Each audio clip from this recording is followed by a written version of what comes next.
Bob told you the whole story, so all I can do is give you some perspective on it, right? But I come from the far eastern suburbs of Brookline, and to come out and touch the third rail of 128 is tough for us from Brookline. But coming out here, I just have to say it is extraordinarily impressive to see the level of support for this foundation and the level of community involvement, and the fact that you all are here on a Friday morning to sit and listen to me try to describe it to you is just a powerful statement about you and about this community and about your support for it. Okay, let me sort of start, if I can, and tell you that what we want to take you through is some of how this thing called Panera Cares happened and what it's really about. And then I want to try to use that to try to, as Bob gave voice to, give some perspective on the challenges that we face in communities like MetroWest. And let me start, if I can, and just say that everything I'm going to talk about, none of it could happen if we didn't have the success we've had in Panera.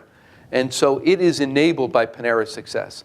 Panera is essentially today, as Bob gave voice to, a $5 billion market cap company. It has 8 million customers per week. Just to give you some sense of it, it is 1,700 bakery cafes essentially across the country and Canada. And then I would just say to you, it consists of 80,000 employees. And part of what we're going to talk about today is how do you engage those employees? And how do you engage them in a way in which they feel a sense of pride in what you do? And so what we're talking about here is not simply what we do in the communities. We're also talking about what we do with our own people and for our own people in giving voice to what they care about. Let me just move forward and just as Bob gave voice to, give you some sense again. Panera, in classic terms, has been an extraordinary success. This is just some sense of the stock chart over the last 4 or 5 years. To give some voice to it, literally it's been among the best performing restaurant stocks of the last decade. Now, here's the important point. I want to share this with you because I know many of you are in business. I think that to me, those are the external measures, but those are byproducts. When you end up with a stock price or performance, it happens because of something else. And I would say to you that for me, as the company's founder and as its longtime CEO, the lens through which I judge my work, as I know you do, is actually quite different. The lens that I use is that our financial success is simply a byproduct of making a difference in communities and making a difference in the lives of the millions of guests we have and in the lives of our own people. And when we're able to do that, things happen.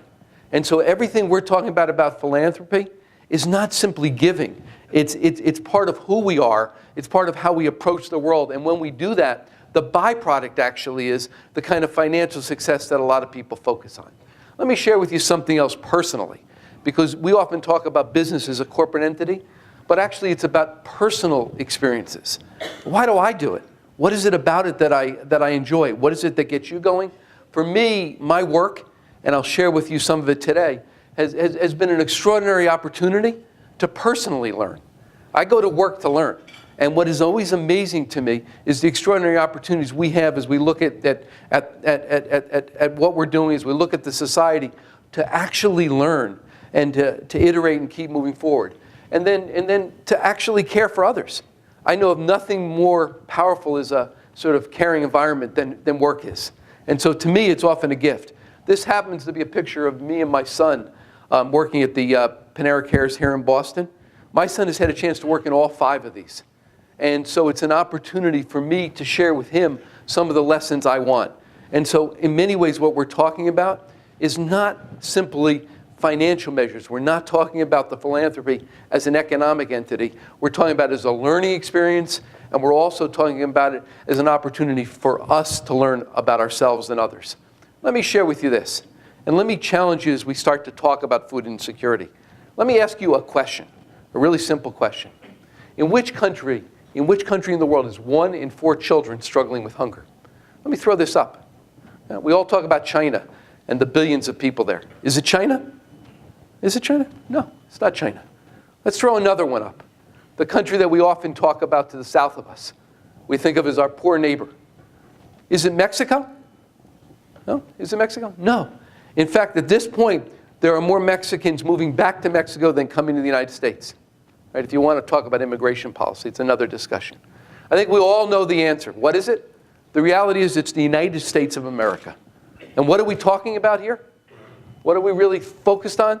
The fact that 1 in 4 children in this country, 1 in 4 children in this country are not getting enough food to eat. What do we mean by that? That some point in the last year, they went to bed and they didn't know where their next meal was coming from.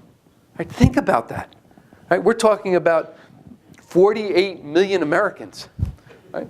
48 million Americans, 1 in 6 are living in food insecure homes. Right? And the important part to get is that this is not a problem external to us. This happens to be a slide I picked up. It always amazes me. We use this word food insecure today. What is food insecure? It's basically the sanitized version of hungry. Right? And that's what the USDA calls it. But it's about people that actually are hungry. It's about people that actually didn't know where their food was coming from. And we often like to think of it as away from us, but it's right here in MetroWest. It's right here in our communities. Of those 48 million people, started to do some research on it, 30% of those people are working. 1 in 3 are working in our society. 25% are college graduates. Something like 20% own their own homes. Only 10% are homeless. Right? This isn't the folks pushing the shopping carts up the street who are completely, deinstitutionalized in horrible shape. These are folks that are in our communities that are around us. And I think if we try to believe that there's this extraordinary difference between the guys at the top of Trump Tower and the guy at the bottom asking for help, we're foolish. We're wrong. It's all around us. So let's see if we can now take this and bring it back to our little experiment called Panera Cares. To begin with, the inspiration from this came, again, like so much in life, like your involvement with this foundation. It begins with a small step, and then you take the next step. And you're not always so sure where you're going, but you have to begin somewhere. And for Panera, which has always had this tremendous success in communities all over this country, partly what we've always done is because we bake fresh every day, we've given product away in these communities across the country. It's really where we started. And we give away tens of thousands of bagels and baked goods every single evening somewhere in this country. And for us, that led us to this involvement with food banks and food shelters all over the country. And we began to learn about this issue. But at the same time, there's always challenges, and out of those challenges comes opportunities. One of the things that we felt very personally is we'd see this product go out in boxes or black plastic bags out the back of our cafe every night, and it just felt like disconnected from who we were. Right? It just went out the back. And sometimes it went to bad use. I can remember reading an article about a food shelter up in Indiana, and they had too much Panera product, and somebody threw it away, and it was floating down the Indiana River. And you start to think to yourself, is this really how it works? And I didn't know what to do about it. But I knew it felt disconnected from us, and I wanted to try to figure out how do we make a difference in a real way? What do we do to make that difference in these communities around the country that was more connected for us? I would tell you that the real inspiration came for me in the height of the recession. And Nancy and I, my wife, were in bed one night. We had TiVo'd the NBC Nightly News with Brian Williams, and they did a piece on a small cafe that had opened in Denver, Colorado, called the Same Cafe. And this cafe was a cafe of shared responsibility, a community cafe. It was a cafe where there were no set prices. The assumption was that you could come in, if you had the means, you were asked to pay it forward and help somebody else. If you had the need, you were welcome to leave whatever you could. And if you had nothing, you were welcome to leave nothing. And the assumption was that you could sustain a cafe by people doing the right thing and by caring for each other. Now, the interesting part to me, I found it fascinating to listen to this. And as I was thinking about this, I began to think to myself, you know what? Right? The reality is that this Same Cafe out in Denver, the reality is they had taken 10 years to get this thing open. Right? 10 years, they had 40 seats. We open a restaurant every 2 days somewhere in the country. We got 80,000 people doing this. We got equipment, I don't know where it is, I mean, we've got so much capability. And I looked to Nancy, I said, if I had any guts, I'd just take one of these cafes, I'd take one of our cafes, and I'd figure out how we could open one of these and open a community cafe. And my wife, being my wife, looked at me and said, well, then you damn well better do it, Ron. right? And so that's usually where I get my push. And off I went to try and go do it, right? And so as I began to think about it, I began to realize that Panera had this nation-spanning capacity. And it was a powerful opportunity for just what we wanted, to apply our skills, to apply our competency, to apply what we knew directly against the problem. And to do it in a way we could touch it and feel it, much like you're doing here in MetroWest. Not that it's disconnected, not that it's somewhere else, but that it's something that we knew we were doing with our own hands. We knew what we were taking on. And it allowed us to begin to think about this thing called Panera Cares. And so let me share with you what Panera Cares was really created to accomplish. In its core, it was meant to apply Panera's philosophy, as I said, of making a difference in communities in which we operate in new ways. I was fascinated by trying to do something new and different. I didn't want to do what everybody else had done, which is simply hand out product or write a check. The other thing I think was very interesting to us was to utilize our strengths in ways of direct service. Again, when you're able to give, the person who benefits the most is the giver, right? Not the person who's the recipient. And I wanted very much for our organization to feel that in a very direct way. I would say to you the third thing, very personally, is everybody said I was nuts in doing this. Everybody said, you're crazy. You're going to open a cafe or you're going to open a restaurant and you're going to let people leave whatever they want?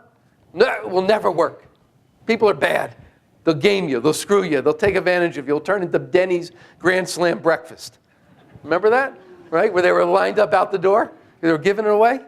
You know, be lunch on Uncle Ron, right? And to me, I wanted to know what people were all about. Would they do the right thing? And I would say to you fourth, and again, very important, we wanted to raise the level of awareness about this issue. In a lot of ways, what we were trying to do was set up a demonstration that allowed us to talk about the issue, as we're here today to talk to you, and raise the awareness for people, because this is a very real issue. And if we're ever going to do anything about it, it starts with awareness. Okay, so let's begin to talk about what happened. Right? I did what all innovators do. I began to look and to think and to try to make sense of it. I had this idea, I had a rendering in my mind, but what it meant is we had to figure out what would work and what wouldn't. So what did we do? We studied others that were doing it. There was this very small community cafe movement around the country. We went around the country and we looked at these community cafes. And let me share with you a little of what we found. First thing we found is these community cafes were typically very small facilities, usually using used equipment, typically in the back of a church. Right? They were very, very small, without any scale to it. And I would say, secondly, what we found is typically you walked in and it was all donated spaces with donated equipment. You could sort of feel that there wasn't a real energy to them. And I would say to you, third, what we saw were often few people being served. Interesting idea, like lots of things, but didn't have any scale to it. And when we originally began to think about this, my original assumption was all we would do is take our baked goods and coffee and sort of open a cafe and leverage it. But as we began to think about this, we began to think about some new things. I would say to you the third thing that we really saw and that affected me more than anything else was actually working in food pantries. Actually going in as a customer in one case, right, in Salt Lake City. I came in, I hadn't shaved, I was skiing actually in Park City, and I went up to Salt Lake City, right, and I really didn't look great, right, and I walked in as a customer. And that experience struck me immensely. I don't know if you've ever worked in a food shelter, if you've ever visited a food shelter, and I encourage you to do so at the Pine Street Inn and any number of places, but it's a powerful experience. And what I experienced, and I'll share it with you, is that everybody in the food shelter was in pain. Everybody was looking down. I don't know, if you've ever done it, but when you're there, you look around and everybody else is in pain. And because everybody else is in pain, the energy is so negative. Right? Everybody's trying to avoid making eye contact. Everybody's afraid to speak because they feel so powerless.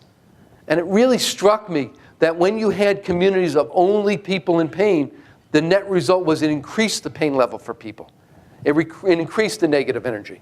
And it began to make me think that we had to create an environment that was more uplifting, an environment that actually allowed people to feel a sense of dignity as they ate and feel a sense of uplifting spirit. And it led us to begin to say, if we're really willing to do this, if we're really interested in doing one of these cafes, we couldn't just put some baked goods in there and some coffee and call that a cafe. We had to do more than just take the product we were presently giving away.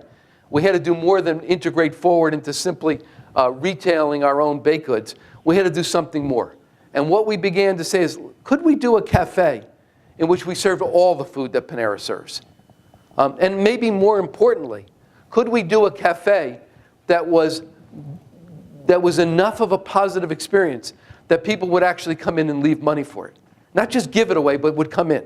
Because if we were going to create an experience that was positive and had that sort of sense of dignity, we had to have a cafe that any one of us would come in and so that you were able to uplift people. And the reality was, it had to be a place that was going to deal both with those that were willing to pay and were willing to leave money for it, and at the same time be able to care for those that didn't. And so this was a really interesting question for us. Did we have the guts to put the full menu out there, the good stuff, the antibiotic-free all-natural chicken, the organic ingredients? Were we willing to put the high food cost items in there? And I think we basically concluded if this thing was ever going to work the way we wanted, and it wasn't going to be another negative energy food shelter, that we had to do that. And that was really revelation number one for us. I'd say to you the second thing, as we began to think about putting the full menu out there, we began to say, you know what? We couldn't call this something else. Right? If we really wanted to do this thing, if we really wanted to test ourselves, were we willing to put our name on the door? In fact, it was a Panera. It was a Panera without set prices. Were we willing to do that? And we were willing to create an environment that brought people up as a way to make it survive and succeed? And that was really the thesis that we went into this with, ultimately, that this was going to be a Panera. We were going to see if we could attract paying customers that would actually pay it forward at the same time that we allowed people to eat for nothing. Okay, here's the next big decision we had. All right, so these are community cafes. Right? How do you collect the money? Right? We couldn't exactly do a 1099 check at the door, could we? Right? How do you collect the money? What do you do? Really tough issue. And most importantly, how do you maintain people's dignity in collecting money? Because if I ask you for the money, right, I'm going to know what you gave. And the reality is, as we looked at a lot of these community cafes around the country, one of the things that we found is they use cash registers often. And people were embarrassed because they knew they didn't have enough money. So we decided we were going to really try something. We were going to collect the money in donation bins. So we didn't know what you put in as a means to protect your dignity. And this was actually very interesting because we wanted to see how it would work. But ultimately, we made the decision to put donations bins in. Here's the other thing. Where do you locate these? Right? You know, do you put them in the worst neighborhoods? Well, it would be a great thing, but you know what? We couldn't support it. The whole thesis of it is it needed to be in economically diverse neighborhoods. It needed to be eclectic.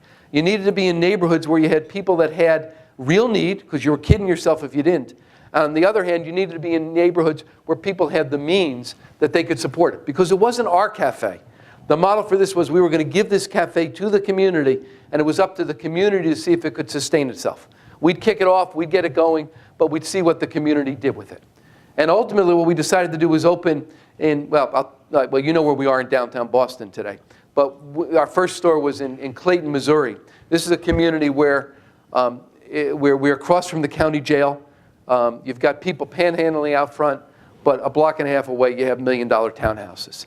And we wanted to have both, and we wanted to have diversity as part of where we started out.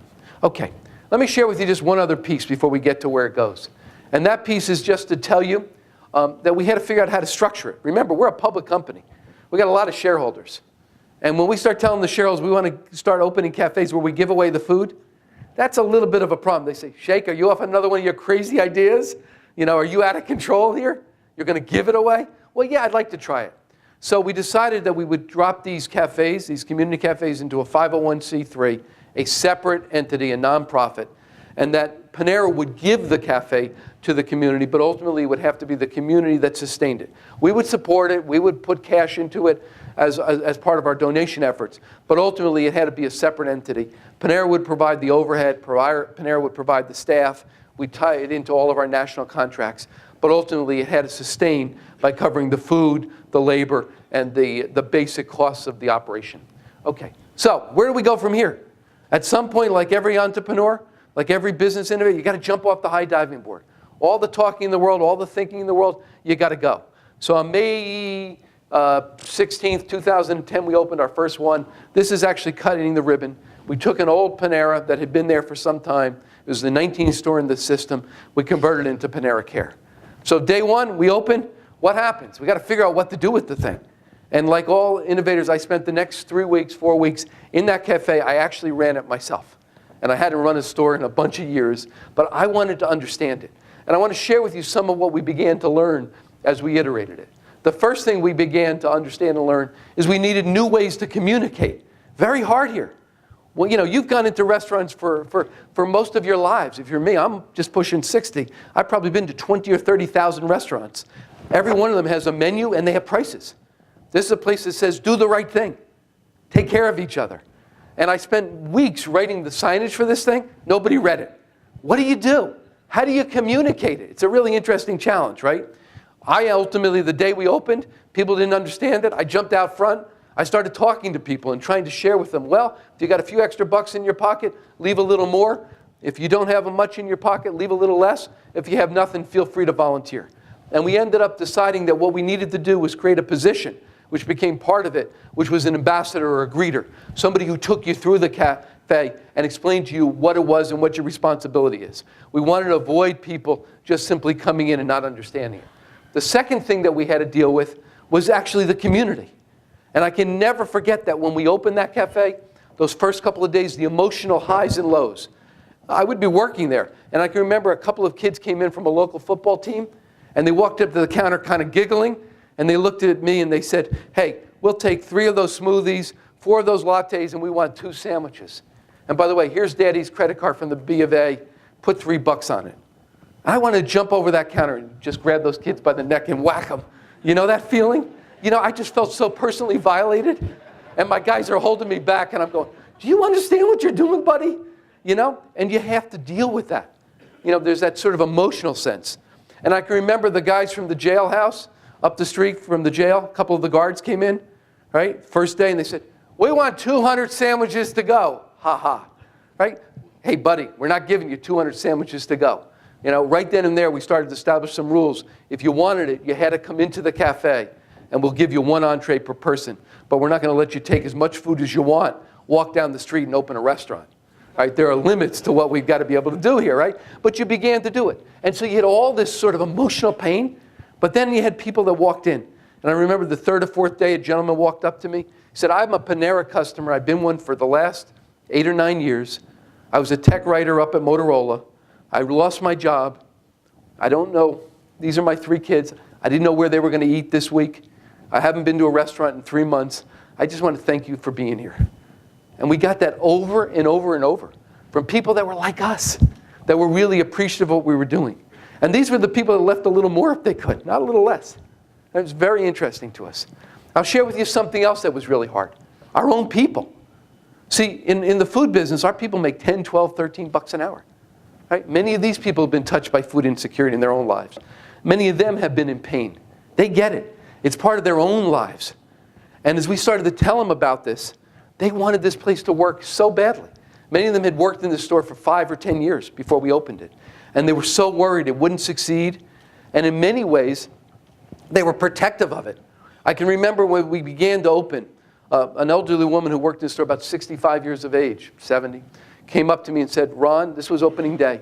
She said, Ron, I just want you to know I had to be here at 6 a.m. to open this store. I went to church at 4:30 a.m. to pray that this would work. Right? And that's the spirit of the folks that work there. Well, what that led to is they became very possessive of it and very defensive of it. And if they saw somebody come in and they were worried they weren't going to give enough, they wanted to sort of push back on them. And it became very sensitive for us because they began to judge the customer. And they began to judge who was going to give money and who wasn't. And we had to go through a whole process of training them to not be defensive of the cafe, but actually to create the space that let people make their own choice. It was a very interesting process. And then something else. We had all these people that came in who had nothing, that wanted to help. What do you do with them? We weren't going to let them make sandwiches. We ended up converting them into helping clean and take care of the place. But we had to deal with the volunteers, another major issue for us. So here's the question. 3 years later, it's now 3 years after that first cafe opened, did it work? I just want to take a few minutes and talk about that. The answer obviously is yes. Let's see if we can bring it forward. You know, the reality is people have been touched by this concept all over the country. It's been amazing to me, the reaction we got to this, this little cafe that we opened. And the amazing part of it is the way people hold it. You know, I would say for 60, 80% of the population, it's pretty irrelevant. But for about 20%, people who often, for about 20%, it's been touched them. Funny story, right? Nice Jewish kid from Brookline, I've become a hero on evangelical Christian radio. Blows me away, right? Anybody in the faith community, they understand this and they get it. And they've been very responsive to it.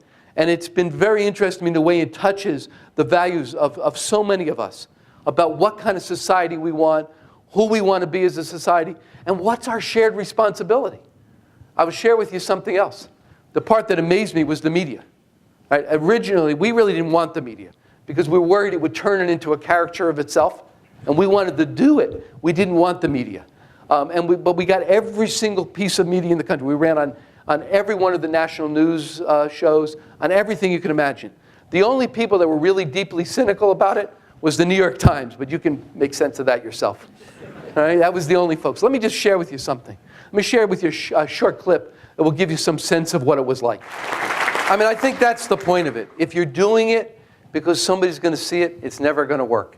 And it's very clear. If you're doing it because you're really trying to make a difference, and people can see that and understand it, it is a very different and powerful thing. And that's the essence of corporate philanthropy. Let me share with you just a few other things, and then we'll sort of bring it together. We've now opened 5 of these across the country. First one we opened, as you know, was in St. Louis, Missouri.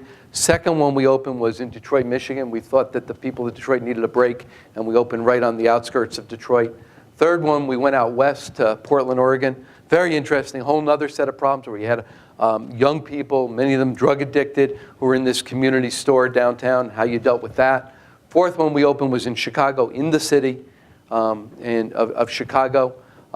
We took a store there and did it. And then the last one we opened in January here in Boston, across from Government Center in downtown Boston. I have to share with you something because we're home. An amazing thing to me. I wanted this to be in my hometown. And one of the most amazing pieces to it, of all those 5 cafes, the people of Boston are the most generous. They give the highest contributions. They're the most supportive. Anybody who says we're not good people, they don't get us. We may not be able to drive, but we have a heart. All right? Whatever they say. Let me share with you something else. Hard to believe, but now 3 years later, these cafes are essentially self-sustaining. Panera does support them. We continue to. But they sustain themselves. The people sustain them. Something else to think about and just get a sense of, we will serve over 1 million people in these cafes in the next year. I mean, it's hard to believe, but 1 million people will now go through these stores. Something else I want to share with you, and maybe most importantly, it's the people of Panera that get it. Right? Every time I talk about this in Panera, I end up getting a standing ovation from the people of Panera. Right? It's not me they're applauding for, it's themselves. And it's for what this company is and for their ability to connect with that. And it's an entirely different thing when they can see and be touched by people. It's an entirely different thing than what they normally get, which is that the company made a gift somewhere. And that what we're very focused on is trying to engage our own people. Let me share with you something else, just to give you a sense of it. Why does this work? What's going on? Just a couple of the lessons out of it. First one is people respond to higher purpose. They do. This provides a way for our guests who come in to make a difference. And as long as they believe that, they actually respond to it. Second thing I want to share with you is it's about respect for the individual. We're not telling anybody what to do. We're giving people a choice. Third reason it's worked is trust. This would fail miserably if people didn't trust we were doing it right. If people believed they were getting gamed or in some way used. We're making nothing on it, and we report back to the community how each of these cafes are doing so that there's complete transparency. And then fourth, whoever says humanity isn't good, they don't get it. Not everybody's good, but most people are fundamentally good. And what Panera Cares really is a statement is that humanity is fundamentally good. Okay, let me just share with you this, and I want to say this to you. Panera also inspires us in a fundamental way, and it's inspired where we've gone. Based on the success of this, we've been able to take the resources we've been able to generate, and some of these cafes have generated excess revenue over expenses, and we decided to double leverage it. And we're going back into the communities in which we live, keeping the money in the community, and we're using it for job training programs. We're working with organizations like Covenant House and the like They provide life skills. We provide job skills. We guarantee folks a job. The folks that we're working with, the clients we're working with, are essentially at-risk kids who've been ripped off the streets and are institutionalized, and we're giving them a chance. And one of the greatest things about this whole experiment is we've been able to take scores of young people who are really inventoried and wards of the state in some ways and turn them into taxpayers. And they're some of the best people we have in Panera. Let me share with you something else that it's done for us. It's also energized us. A little bit of success leads to something else. And we've gotten even more deeply involved in the food insecurity world. We're working with a number of different organizations. Now, if you walk into any Panera in the country, you'll see a bread box where you can contribute, you can add value. I'll share with you something else. Our own people have gotten involved in it.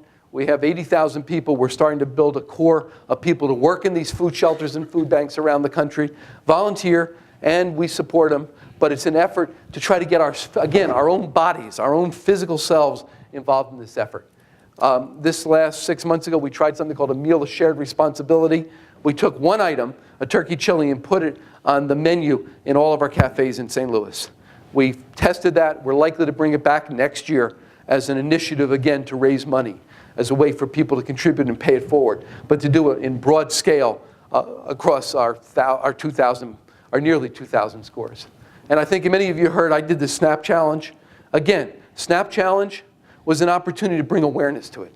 Me, being on food stamps for a week, I don't want to trivialize anybody's experience. It isn't about me. It was about what I had the chance to learn and then the awareness I was able to give. Let me run just a short clip on this. I think the point is, again, it isn't about my experience. It's about our ability to bring awareness to an extraordinary problem, and to bring awareness to the thousands of people who wrote me and gave voice to their own experiences. All I can tell you is I remember this woman who wrote me just 2 weeks ago, said, I'd worked at HP for 25 years. And unfortunately, we had nothing in our 401k. We had nothing.